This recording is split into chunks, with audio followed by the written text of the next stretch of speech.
If you're serious about efficiency and want to save time, Roto Brushes are an excellent choice. We've selected specific bristle lengths that work best for base structuring, wax removal, and polishing. Premium grade bearings ensure long life, and a clear shield lets you watch the roto in action for more accurate work on your skis or boards.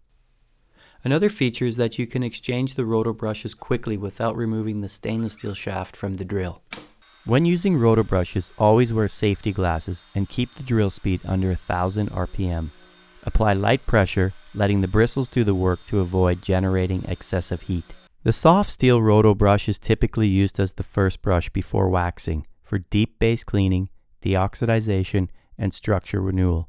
It is also commonly used after waxing to reopen the base structure and extract microhairs left behind after machine grinding.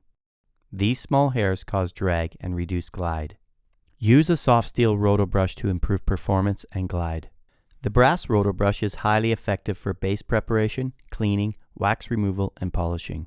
It delivers optimal glide by eliminating microhairs and reopening the base structure. Like the soft steel brush, it's ideal as a first brush before waxing to clean and revitalize the base.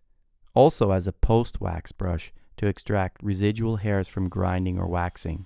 Brass bristles are slightly stiffer than soft steel and offer more aggressive cleaning while still being completely safe for all base structures.